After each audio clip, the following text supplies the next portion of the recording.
Hello and welcome to another episode with me, Miss Envy. Let's dive straight in, shall we? Intelligence agencies have been collecting encrypted data since the Cold War. Your old emails, your financial records, your private messages, all sitting in databases waiting to be unlocked. Then there's Bitcoin. Its entire security system depends on the same math quantum computers are about to break. Shadow groups have already collected hundreds of thousands of encrypted Bitcoin wallets. They're just waiting for quantum computers powerful enough to crack them. All that money could vanish in seconds. At current prices, that's billions of dollars. Hodl 2-0, baby! Banks know this is coming. JP Morgan started building quantum-resistant vaults in 2023, not for gold or cash, for computers. These facilities will never connect to the internet. They'll use paper records and human couriers. The military is training for quantum dark operations, missions conducted without digital communication. Teams practice using prearranged signals, dead drops, and one-time codebooks, the same methods that kept secrets during World War II. The NSA's latest reports show Project Willow proves something they already knew. The quantum apocalypse isn't coming, it's already here. The NSA isn't trying to stop it. It's preparing for what comes after. Because the race is no longer about building quantum computers. The race is to survive them. Most people I've spoken to don't have a clue as to what Bitcoin is. If you can't explain it to me, there's no way in hell I'm going to be investing my money in there. It's happened to me before. Wasn't my money. Saw it crash. Knew it was coming. Simply not interested. This is complete madness. Look at this. In the middle of the Super Bowl final, this woman is using a voodoo doll against Patrick Mahomes. And trust me, things didn't end the way she planned. To do this, she went to see a witch doctor just before the game. Here's football player Patrick Mahomes before the match, in case you don't know him. As you can see, he looks confident and in great shape. But at that moment, he had no idea that in the stands, a woman was playing with his body using a voodoo doll. And you'll see it soon enough, he starts making mistake after mistake on the field, almost like magic. Like here, for example, where he loses the ball. And on top of that, he gets tackled hard. But that's not the only mistake of the game. Even here, he makes a pass, but way too late. But wait until you see what happened during the post-game interview. Because they lost. Yeah, they actually lost the final, strangely. A lot of people say their defeat was because of him, that he wasn't at his best during the game. Even his wife, who was there with their 2 kids, said she didn't recognize him on the field. Yeah, even in this world, there are some really strange practices. Anyway, tell me in the comments, do you think this is real, or am I just crazy? I can't tell you if it's real or not, but what I can tell you is if you lower your frequency to that which is necessary to connect to a voodoo practice, let me tell you, that frequency is going to send a message out to the universe to send, I almost said a bad word now, send stuff back to you. So if you put out bad, you're going to get bad. Not good. Antarctica. It's official. There's nothing down there. You can clearly see this water is empty and hence the rest of the continent must be as well. Is that Nah, there's no way. It's definitely just a case of pareidolia, the human tendency to see faces in everyday things, despite dozens of retired Navy officers who were stationed in Antarctica coming out and exposing what they really saw down there. Because of course, who could forget about this pyramid-shaped mound under the snow, cut with incredible precision and perfectly aligned with northeast-southwest. But it's just a mountain for sure. There's a lot more like this, so I guess it's just a common natural rock formation down there. Even aerial shots irrefutably prove they're just normal mountain ranges. How dare we even suggest that there might be something more going on in Antarctica? Here we have a satellite photo of some sort of disk that appears to have crashed and 4 other large objects surrounding it. Some claim it's a UFO crash site surrounded by some sort of surveillance units, but it's clearly just a near perfect triangle, also with a crash landed appearance with an oddly familiar shape.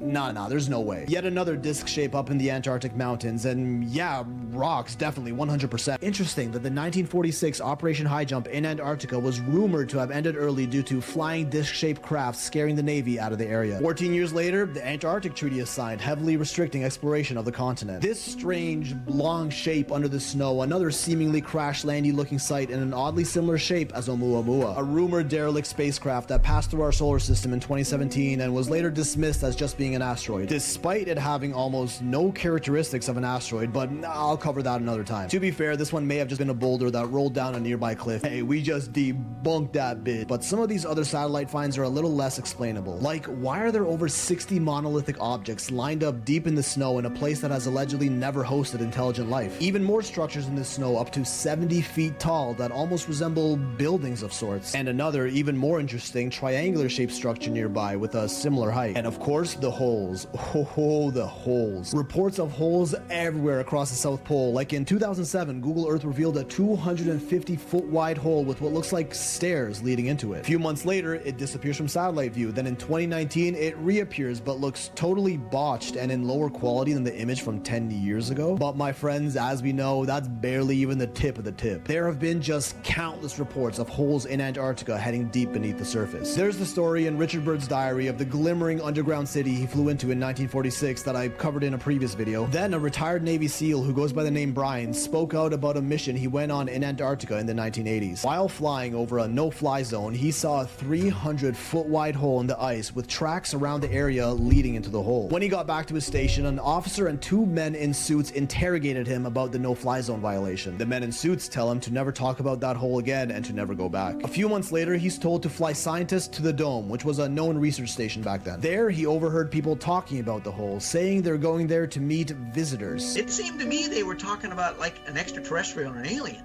because they didn't refer to them as a person. It was a visitor. The rumors claim these holes were entrances to underground bases where humans and these visitors cooperated on highly classified projects. Then more testimonies started rolling in. In 1985, another medevac flight over the no-fly zone saw a giant hole as wide as a football field. Men in black suits later came to tell them they never saw it. 1990s, Navy flight crews reported silver discs zipping over the Antarctic mountains at impossible speeds all the time, told to never speak of it. In 2002, a film crew called Atlantis TV flies down to the South Pole to shoot a documentary about these holes. They allegedly film actual footage of a massive ancient city buried beneath the ice of Antarctica. Sound familiar? Then they went missing, of course. Navy rescuers found their camping equipment and even recovered their tapes. They played them to a few scientists and, according to rumors, showed spectacular ruins of a lost civilization and were told to never speak of it, including an ancient pyramid temple complex 2 miles beneath the ice with caverns bigger than Bermuda. The US military confiscated the tapes, Atlantis TV sued them, lost, and then went out of business. Then this happens. A Navy commander codenamed Spartan 1 who was stationed in Antarctica exposes all of his classified reports in an interview. In 2003, while flying on an extraction mission, his Navy SEAL team notices the top of a structure in the shape of a tall black octagon in the snow below. They land, walk up to it, and come up to a door over 20 feet high with strange markings of what looks like a star map and other strange glyphs. The star map looks like a pulsar map, a mapping technique used by NASA that shows the location of a sun relative to known pulsars. The Navy team enters the building and it's huge, a room about 10 acres across, which is like 7 football fields. The walls were all illuminated with a soft green glow, but no visible light source. And also on the walls were more carvings, similar to Egyptian or Mayan hieroglyphs, but also way different. There was a ramp inside that led deep beneath the ground where the rooms got even bigger. According to scientists that explored these sites, these lower levels were occupied by humanoids. Humanoid beings, far superior in strength and knowledge, and are the ones who actually created humans. Anunnaki, anyone? At least that's what Spartan 2, another US Marine whistleblower, claims, adding, and I quote, "Antarctica contains wonders beyond what most can comprehend. It has ties to space and technology beyond belief." There are even reports like this one that giant alien bodies have been spotted beside entrances to caverns. This whole story is part of Spartan 1 and 2's confession tapes, which, yes, sure, they might be making it up, but they sure ain't the only ones. Contractors like Eric Heckler have also exposed insane technology they're experimenting with down there, and that's another topic that'll blow your load. But you can actually fly to Antarctica if you wanted to, so why doesn't anyone just do that and examine these sites firsthand? The area designated for tourist travel down there is limited, extremely limited. Going there and declaring Antarctica a barren wasteland with nothing to see would be like going to Las Vegas and claiming all of America is just a giant desert. And remember, just a theory, but I'm sure Google will tell you all about how all of this is 100% confirmed fake and we should mindlessly shame anyone who dares question it.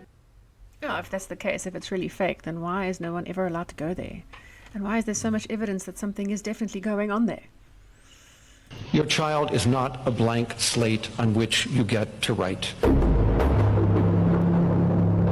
What we have learned in the last 20 years of research in neuroimaging, behavior genetics, developmental psychology, neuropsychology can be boiled down to this phrase: Your child is born with more than 400 psychological traits that will emerge as they mature, and they have nothing to do with you.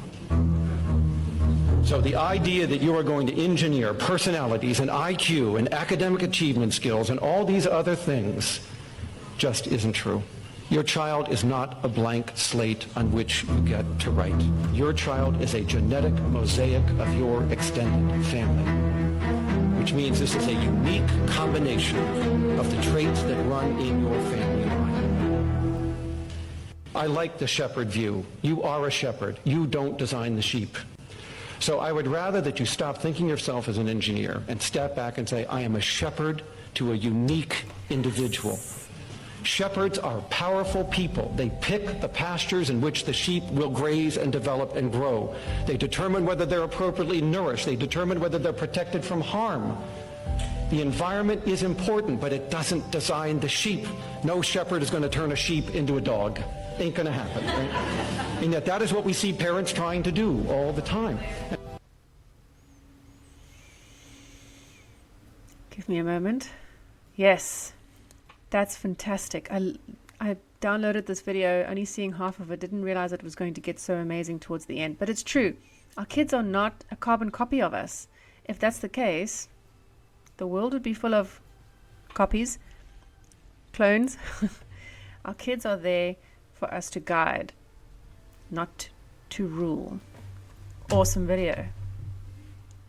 I literally do not understand how this is not mainstream household information. Every time I review this information, my mind is just blown over and over again. Just watch. Here's another interesting scientific fact. The heart is an electrical organ, producing by far the strongest source of rhythmic bioelectricity. This energy goes to every cell in your body. Your heart produces enough electrical energy to create a magnetic field surrounding your body in 360 degrees, extending beyond the skin out into space, measurable about 3 feet outside your body. So the moral of the story is our heart radiates out. Like, this is why our culture constantly, naturally, intuitively refers to having good vibes and bad vibes. We already can feel this sixth sense. Literally, electromagnetically, all our hearts are talking to one another. We are immersed in a 360 spherical bubble in each other's heart bubbles all the time. So it matters whether you're in a negative or a positive state of being, because this literally creates your interaction with reality, with people, with events. This is work done by HeartMath. They are a non-profit that has been doing this since 1991, for 30 years. It is time we start really giving energy to this, giving understanding to this, and implementing this into our world. We need it now more than ever. Thank you, Sarah, my friend, for introducing me to the concept HeartMath. For the rest of you, go look it up. It's amazing stuff. You are able to affect those 150 years prior to this very moment with a concept called HeartMath. It's not woo-woo, it's science. There's a law in physics that basically says that when you have energy that is vibrating at a particular frequency, within 17 seconds, other energy like that will be attracted to it. So if I'm having a positive thought or a negative thought, then what happens is that energy is attracted to it. I have other thoughts that are like that thought. So if you do that 17 seconds, for 68 seconds, then momentum begins to occur. Let's say that I'm normally, all of our emotions have a frequency to it. So if I'm in despair or anger or worry, all of those are lower, denser frequencies. You get into things like contentment, happiness, joy, love. Those are higher, faster frequencies. Let's say that I normally live in contentment, and that's my set point, because that's where I live. I think about that all the time. That's what my makeup is, that sort of thing. So I'm driving down the highway. All of a sudden, a car cuts me off, and I get angry. So now I'm in the lower, denser frequencies. And so then I go back to the office, and I'm telling all my colleagues, here's what happened, this knucklehead cut me off. Go home, tell my wife that. What am I doing? I'm vibrating angry energy. So I go to the supermarket, and there is somebody in line. I have 3 items, and I'm getting in line, and somebody ahead of me has 38 items. And the guy that's running the cash register, it's his first day, and he's not doing very well. He's very slow. Is that a coincidence? No, it's something for me to get angry about. So I'm attracting into my world whatever it is that I'm vibrating. That is 1000% true. If you start your day off on a bad note, look at how the rest of the day falls into place. And same goes with a Monday. Start your Monday off on a good note, and the rest of the week follows suit. What you put out, you attract. And this is not something, again, woo-woo or made up. The vibration that you choose, the frequency that you choose, makes friends with other frequencies and calls its name. Hey, she's in a good mood. Can the rest of you come join us, please?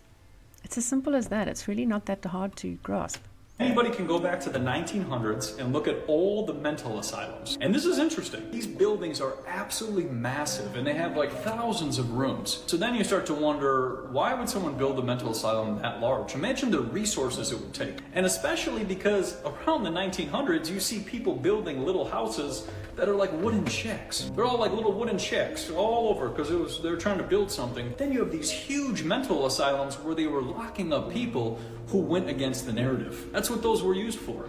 Anybody who said they were hearing voices because of the rollout of the radio, or going against any of these that they were trying to put into everybody's arm at that time, or trying to go against paying taxes, they threw them in the mental asylum and they locked them up. And they got rid of a lot of the population at that time, or a portion of that population, who went against the grain. So people should look into the 1900 mental asylums and that whole thing and start to see that the buildings and the size and the structure, and then they demolished all of them. Actually, there was one in Chicago that I went to one time. I remember I had to deliver a pizza back in the day, and it was a mental asylum. And they demoed it in Chicago, and I wonder why.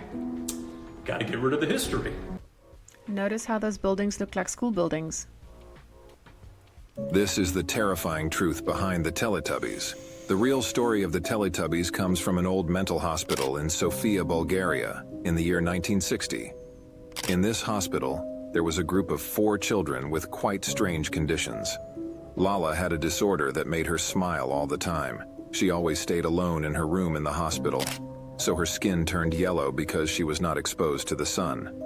Tinky Winky was 7 years old. He suffered from depression and did not eat his food. And for a strange reason, he hit his head against the wall until he broke it. So they tied him with ropes by his limbs so he would not hurt himself. This caused his limbs to turn a blue color. In the hospital, there was a fire. Everyone evacuated, but they forgot to get Boo out of there. I imagine you understand why she is red. And Nipsey represented another deaf member of the hospital who was tied to a fence outside the hospital and suffered frostbite. All the Teletubbies characters are based on children who had terrible experiences in this mental hospital. So the positive side of me would like to think that the Teletubbies children's show was based on the pure reason, or for the pure reason and sole purpose, to change the narrative, because this is very dark. And if you've ever watched a light-hearted version of the Teletubbies, it's so bright and cheerful. Fine, if there's a nefarious message behind it, whatever, but I'd like to just think that there's something positive behind it, right? I'm tuning into that frequency. Feeling.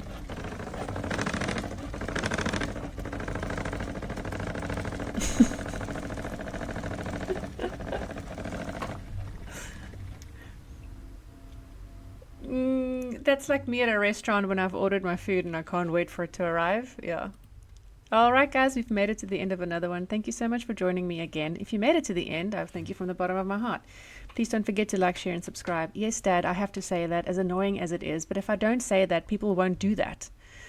Just a side note for my old pappy. So thank you for the rest of you, and to you, Dad, for watching, and I will see you in the next one. Much love, and take care of yourselves and each other. Bye-bye.